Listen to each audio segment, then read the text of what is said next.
Hello, ഇന്ന് നമുക്കൊരു easy recipe ഉണ്ടാക്കിയാലോ? ബ്രേക്ക്ഫാസ്റ്റ് ആയിട്ടും ഈവനിങ് സ്നാക്കായും ഒക്കെ സെർവ് ചെയ്യാൻ പറ്റിയ നല്ലൊരു റെസിപ്പിയാണ് കേട്ടോ. അത് നമ്മുടെ വീട്ടിൽ മുട്ടയും സേമിയയും ഉണ്ടെന്നുണ്ടെങ്കിൽ നമുക്ക് വളരെ പെട്ടെന്ന് ഉണ്ടാക്കാൻ പറ്റുന്ന നല്ലൊരു ടേസ്റ്റി ആയിട്ടുള്ള റെസിപ്പിയാണിത്. അപ്പോൾ ഈ കിടിലൻ റെസിപ്പി ഉണ്ടാക്കാൻ വേണ്ടിയിട്ട് ആദ്യം തന്നെ ഞാനിവിടെ ഒരു പാൻ ചൂടാക്കി വെച്ചിട്ടുണ്ട്. അതിലേക്ക് 2 ടേബിൾ സ്പൂൺ വെളിച്ചെണ്ണ ചേർക്കാം. ഇനി ഇതിലേക്ക് 2 അല്ലി വെളുത്തുള്ളി ചെറുതായിട്ട് കട്ട് ചെയ്തതും പിന്നെ ഒരു ചെറിയ കഷ്ണം ഇഞ്ചി ചെറുതായി കൊത്തിയരിഞ്ഞതുമാണ് ചേർക്കുന്നത്. പിന്നെ ചേർക്കേണ്ടത് പച്ചമുളകാണ്. ഞാൻ 2 പച്ചമുളക് ചെറുതായിട്ട് കട്ട് ചെയ്തതാണ് ചേർത്തിട്ടുള്ളത്. അപ്പോൾ ഇനി ഇതിൻ്റെ പച്ചച്ചുവ മാറുന്നത് വരെ ഒന്ന് വഴറ്റിയെടുക്കാം.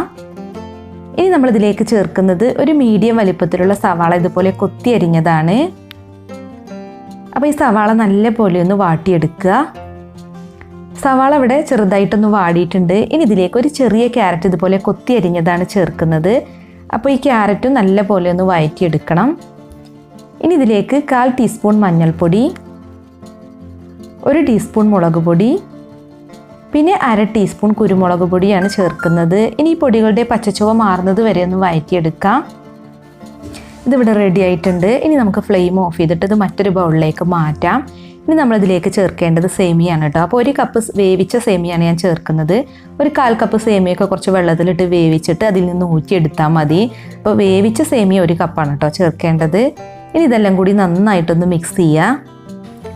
ഇനി ഇതിലേക്ക് ചെറുതായിട്ട് കട്ട് ചെയ്ത മല്ലിയിലയാണ് ഇട്ട് കൊടുക്കുന്നത്. ഒരു 2 ടേബിൾ സ്പൂൺ മല്ലിയില കട്ട് ചെയ്തതാണ് ചേർത്തിട്ടുള്ളത്. പിന്നെ 3 മുട്ടയും ചേർക്കണം. അപ്പോൾ 3 മുട്ട പൊട്ടിച്ചിട്ട് ഇതിലേക്ക് ചേർത്തിട്ട് നമ്മൾ നല്ല പോലെ ഒന്ന് മിക്സ് ആക്കി എടുക്കുക. അപ്പോൾ ഞാൻ സേമിയ വേവിച്ചപ്പോൾ ഉപ്പിട്ടിട്ടുണ്ടായിരുന്നില്ല, അതുകൊണ്ട് ഇതിലേക്കുള്ള ആവശ്യത്തിനുള്ള ഉപ്പും കൂടെ ഇട്ട് കൊടുക്കുന്നുണ്ട്. ഇനി ഇതെല്ലാം കൂടി നന്നായിട്ടൊന്ന് മിക്സ് ചെയ്തെടുക്കുക. അപ്പോൾ ഇതുപോലെ ഒരു തിക്ക് ബാറ്റർ ആയിട്ടാണ് ഇപ്പോൾ നമുക്ക് കിട്ടിയിട്ടുള്ളത്. ഇനി ഇത് വേവിക്കാൻ വേണ്ടിയിട്ട് ഒരു നോൺ സ്റ്റിക്ക് പാനോ അല്ലെങ്കിൽ എന്തെങ്കിലും ഒരു പാൻ വെച്ചിട്ട് ചൂടാക്കുക. എന്നിട്ട് അതിലോട്ട് കുറച്ച് ഓയിൽ ഒഴിച്ചു കൊടുക്കുക കേട്ടോ. കുറച്ച് മതി, അധികം ഒന്നും വേണ്ട. ഞാനിപ്പോൾ 1 ടീസ്പൂൺ ഓയിൽ ഒഴിച്ചിട്ടുണ്ട്. വെളിച്ചെണ്ണയാണ് ചേർത്തിട്ടുള്ളത്. ഇനി നമ്മൾ ഒരു തവി ബാറ്റർ ഇതിലേക്ക് ഒഴിച്ചിട്ടൊന്ന് വേവിച്ചെടുത്താൽ മതി. വേണമെന്നുണ്ടെങ്കിൽ നമുക്ക് ഈ പാൻ ഫുള്ളായിട്ട് ഇത് ഒഴിച്ച് ഒന്നായിട്ട് വേവിച്ചെടുക്കാം. ഞാനിപ്പോൾ ചെറുതായിട്ടാണ് വേവിച്ചെടുക്കുന്നത്. അപ്പോൾ നമ്മൾ വലുതായിട്ടൊന്ന് ഉണ്ടാക്കിയിട്ട് ചെറിയ പീസായിട്ട് കട്ട് ചെയ്തിട്ട് വേണമെന്നുണ്ടെങ്കിൽ അങ്ങനെ സെർവ് ചെയ്യാം കേട്ടോ. ഞാനിപ്പോൾ ഭംഗിക്ക് വേണ്ടിയിട്ട് ചെറുതായിട്ട് ചുട്ടെടുക്കുന്നതേ ഉള്ളൂ.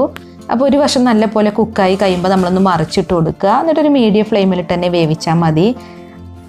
പിന്നെ നല്ലപോലെ മുരിഞ്ഞ് വരണമെന്നുണ്ടെങ്കിൽ തിരിച്ചും മറിച്ചും ഇട്ടിട്ട് ഒന്നും കൂടെ ഒന്ന് കുക്ക് ചെയ്തെടുത്താൽ മതി. അപ്പോൾ ഇതുപോലെ നല്ലൊരു ബ്രൗൺ കളറിൽ കിട്ടും. അപ്പോൾ നമ്മുടെ ഈ സംഭവം ഇവിടെ റെഡി ആയിട്ടുണ്ട്. ഇനി നമുക്കിതൊരു സെർവിങ് പ്ലേറ്റിലേക്ക് മാറ്റാം.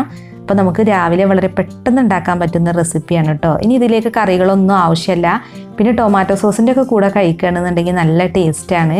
അപ്പോൾ നിങ്ങളൊന്ന് ട്രൈ ചെയ്ത് നോക്കിയിട്ട് നിങ്ങളുടെ ഫീഡ്ബാക്ക് ഒന്ന് അറിയിക്കുക. അപ്പോൾ ഈസി റെസിപ്പി ഇഷ്ടമായിരുന്നുണ്ടെങ്കിൽ ഒന്ന് ലൈക്ക് ചെയ്യുക, ഷെയർ ചെയ്യുക. അതുപോലെ നിങ്ങളുടെ വിലയേറിയ അഭിപ്രായങ്ങൾ കമൻറ്റ് ചെയ്യാനും മറക്കരുതേ. അപ്പോൾ മറ്റൊരു കിടിലൻ റെസിപ്പിയുമായി നമുക്ക് വീണ്ടും കാണാം. Thank you.